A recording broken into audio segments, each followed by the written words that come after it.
Sobre o árbitro, que talvez seja desconhecido para todos. Ele se chama César Ramos, é mexicano. Esse árbitro é considerado a grande estrela da arbitragem mexicana. Mas hoje fez uma arbitragem desastrosa, simplesmente porque o critério de faltas que seguiu durante a partida deveria ter sido aplicado também nesse pênalti que não marcou para Julián Álvares, pois marcou uma falta anterior de Sorloth. Porque o que o melhor dos mexicanos fez hoje foi prejudicar gravemente o Atlético de Madrid. Mas é que para mim, o Botafogo me passou uma sensação de superioridade durante toda a partida tremenda.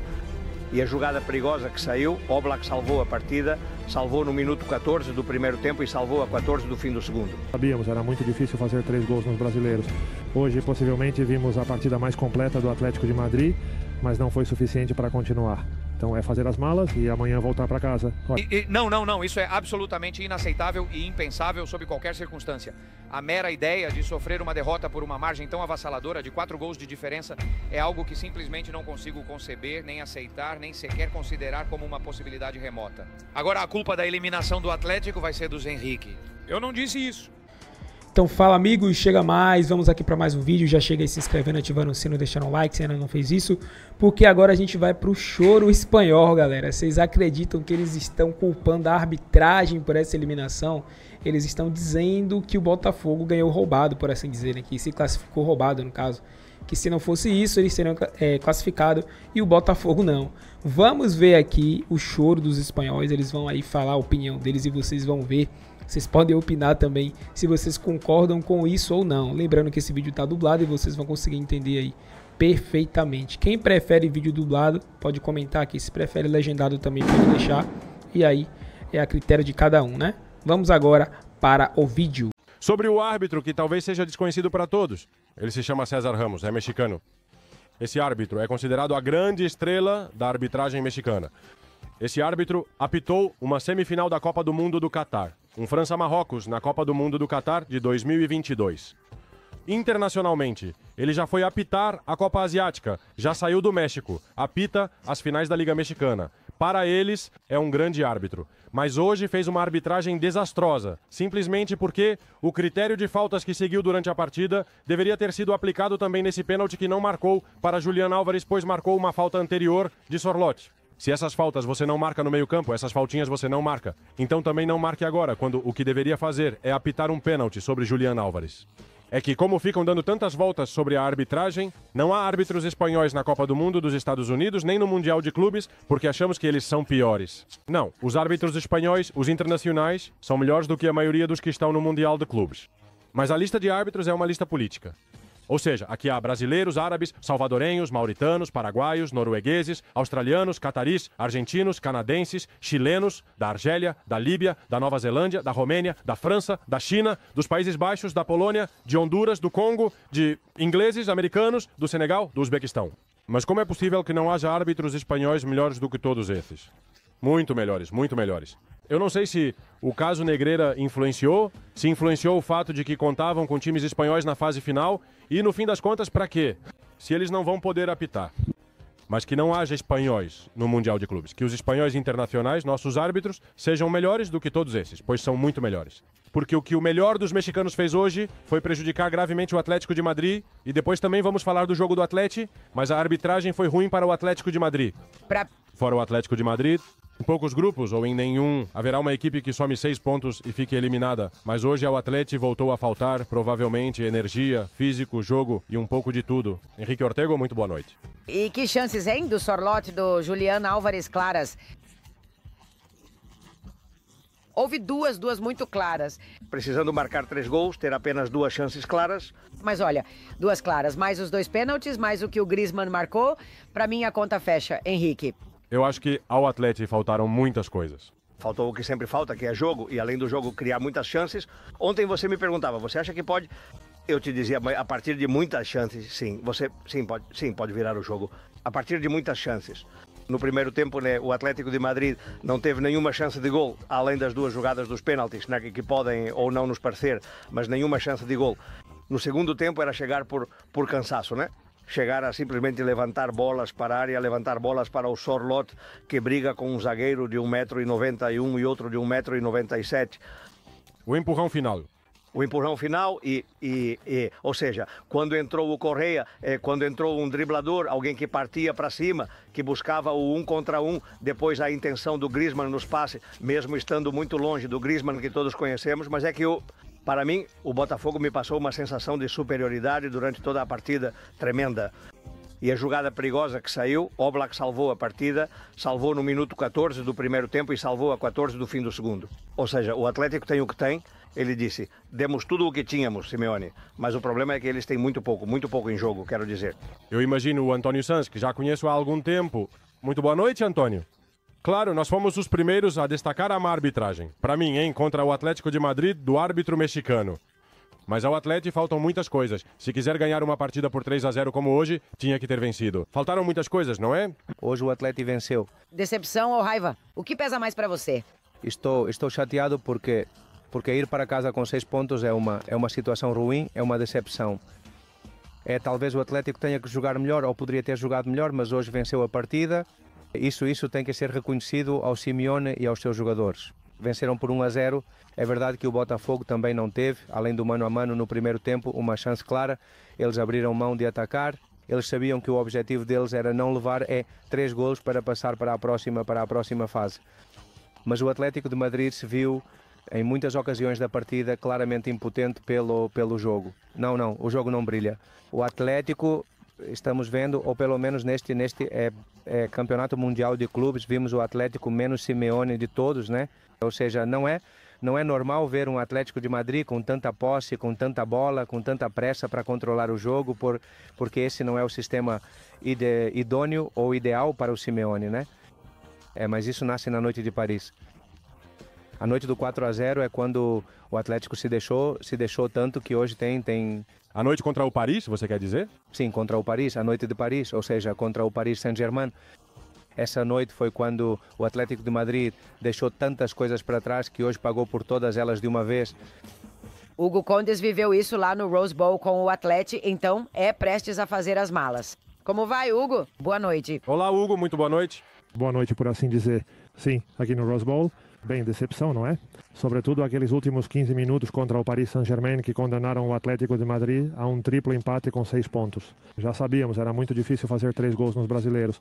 Hoje, possivelmente, vimos a partida mais completa do Atlético de Madrid, mas não foi suficiente para continuar. Então é fazer as malas e amanhã voltar para casa. Olha, estou aqui na sala de imprensa. Começou a haver movimento. Acho que Diego Pablo Simeone já vai sair. Então espera, se ele sair, nos avise. E dá tempo de cumprimentar Caetano e Julen Guerreiro. Fique por aí com o Bustilo, Hugo. Julen Guerreiro, muito boa noite. O que você achou do Atlético?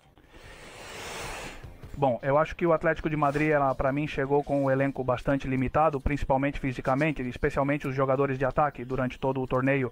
Tanto o Sorloth, que perdeu muitas chances, não só hoje, mas eu acho que durante o restante das partidas. Também o Julián não chegou em seu melhor momento. Na verdade, ele não fez nenhum gol. E bom, sobre o Griezmann, apesar do gol de hoje, já faz tempo que ele não está em seu melhor momento, né?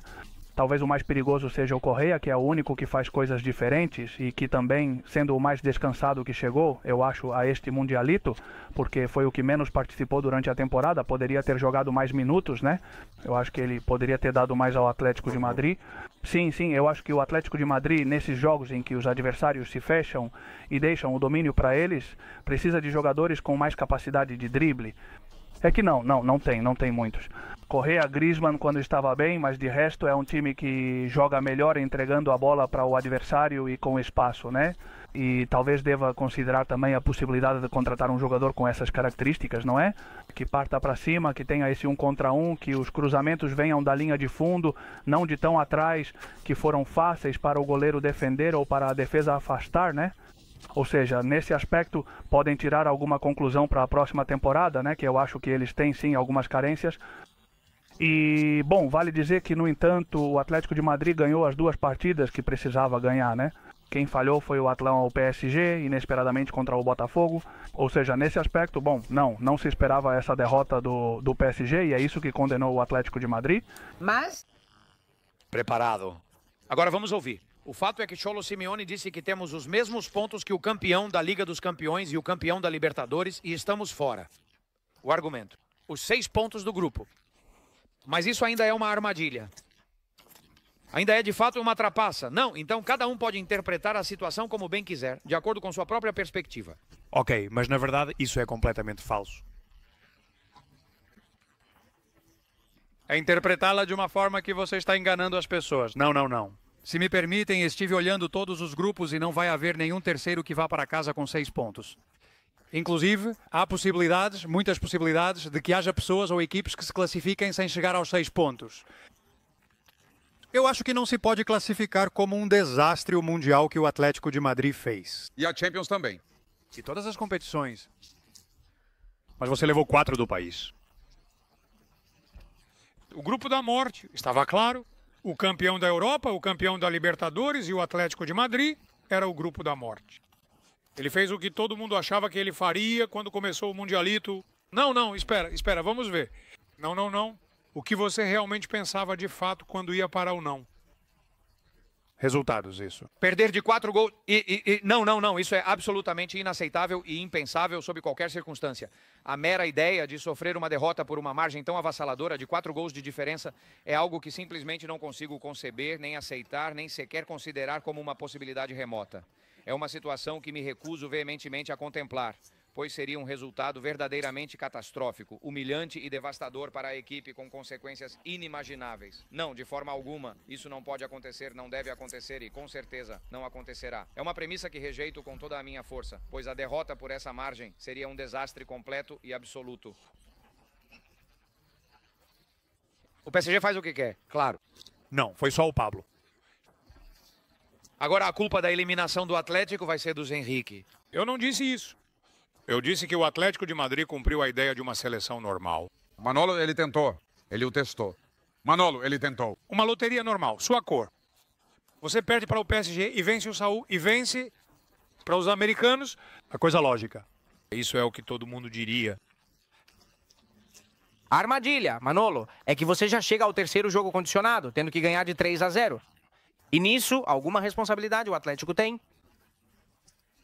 Olha, de verdade, eu não pretendo convencer ninguém. Tenho certeza de que há muita gente que pensa como o Manolo hoje, assim como pensa na Liga. Não há nada a ser feito. Barcelona e Madrid estão em outro nível. Atlético em terceiro. Bem, olá, felicidade e alegria. Claro.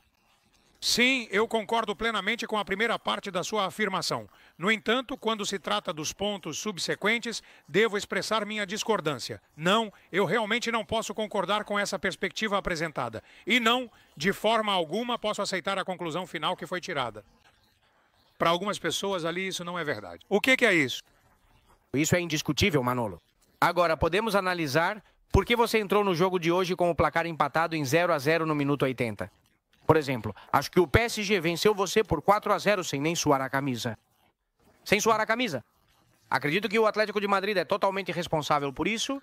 Eu acho que hoje, por exemplo, em vez de sair para morrer, você deixa o tempo passar. E eu acho que isso é um erro. Ou não conseguiu? Sim, acho que você poderia. O que acontece é que você... Não, é um time acostumado a correr, Manolo. Poucos riscos. Porque a filosofia de jogo do treinador deles é assim. Assim como no outro dia, ganhando de 3-1 do Seattle, você decide mudar o sistema para 5-4-1 para defender. Pois perfeito. Por quê? Porque é a filosofia do treinador. Hoje é o que você fez. Você não foi com tudo para o ataque para morrer, até que já era tarde, até que faltava meia hora de jogo. É o que disse Simeone. Tivemos algumas chances para poder ir para o intervalo vencendo. Sim, bom, sim ou não? O goleiro Black, com uma agilidade e reflexos impressionantes, realizou uma defesa absolutamente espetacular. Um verdadeiro milagre que salvou o time de um gol certo. Foi uma intervenção tão decisiva e inesperada que deixou todos os presentes no estádio em completo e absoluto silêncio. Um silêncio que se estendeu por vários segundos enquanto a multidão processava o que acabara de testemunhar. A tensão era palpável e a necessidade de ordem era evidente. Portanto, para que a comunicação pudesse ser restabelecida e as instruções fossem compreendidas, era imperativo que todos falassem um de cada vez, de forma organizada e respeitosa, permitindo que a mensagem fosse transmitida e recebida com clareza, sem sobreposições ou confusão, garantindo que a atenção fosse focada em uma única voz por vez para evitar qualquer tipo de mal-entendido ou caos na comunicação. Em relação ao que Joseba estava dizendo, ele está parcialmente certo quando diz que eles podem me pegar no 10º minuto e me mandar para casa. Não é tão fácil assim. Digo que, no fim das contas, historicamente, durante a era Cholo Simeone, sair com uma mentalidade conservadora nunca funcionou, nunca. Nem na Liga dos Campeões, nem na Liga. Ele 2 ligas. Sim, sim, correto. Sim, sim, já perdeu 8 ou 10. Não, sim, já perdeu o resto. Não. O que eu queria dizer? Vamos ver se agora vai parecer que... Porque ele está há 12 anos e perdeu 10 ligas. Ele perdeu 10. Quantos anos o Cholo está no Atlético?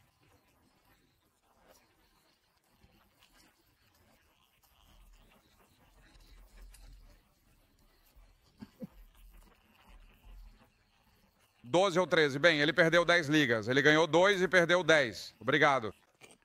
Mas olha, se você fizer uma análise... Desculpe, Gonzalo. Se você fizer uma análise muito mais reducionista... David é um fracasso na Liga? Correto, sim. Ele perdeu mais do que ganhou.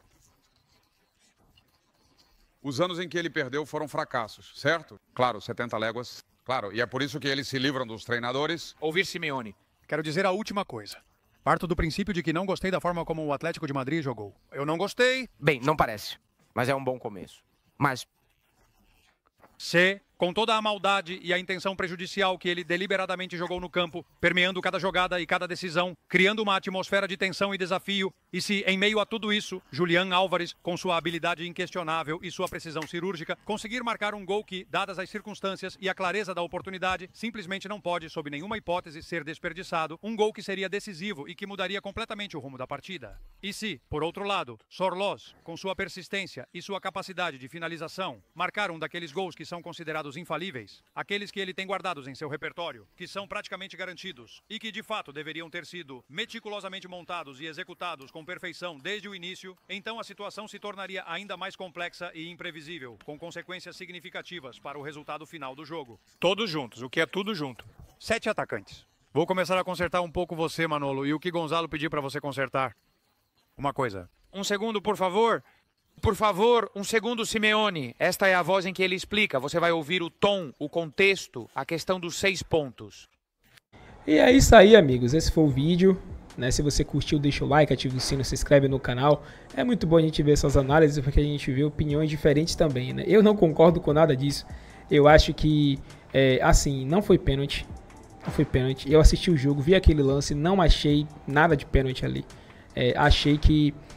foi contato normal de jogo ali, entendeu? E que ele estava já caindo ali no lance. Então o Álvares, ele não mereceria receber aquele pênalti ali. Senão, pelo amor de Deus, né? Aí vira bagunça, entendeu? Então acho que o Botafogo se classificou merecidamente, mais pelo jogo que fez contra o PSG do que contra esse jogo, é claro, né? Porque senão teria vencido esse jogo e não venceu. Então o Botafogo mereceu mais pelo que fez no primeiro e no segundo jogo. Que o segundo jogo foi mais importante, foi um jogo assim impressionante na minha opinião. Acho que o Botafogo tem muitos méritos nisso, mas deixou a desejar sim nessa partida, porque perdeu, né? Poderia ter vencido, claro que sentou em cima do resultado também, porque não precisava se expor, né? Porque se tomar 3 também seria eliminado. O Botafogo pensou bem, mas eu acho que tinha ali muita coisa para poder fazer, né? Tinha jogo ali, perdeu chances e tal. Enfim, se expôs algumas vezes desnecessariamente, mas a verdade é que o Botafogo está classificado, ninguém esperava. Era de fato o grupo da morte, era o grupo que todo mundo imaginava que seria PSG e Atlético de Madrid, seria a lógica ali, mas o Botafogo conseguiu mudar isso. E a sensação de que o Botafogo poderia ter ficado em primeiro e não ficou, né? Essa que é a questão. Então é uma vitória muito grande para os times brasileiros. Espero que o Botafogo, assim como os outros, passam a ir mais longe. Acho que vai ser Botafogo e Palmeiras na próxima fase, então um dos dois deve cair. Mas ainda assim, só de chegar nas oitavas já é muito bom. Se você curtiu, se inscreve aqui, galera. Ativa o sino, comenta. Até o próximo vídeo. Fui.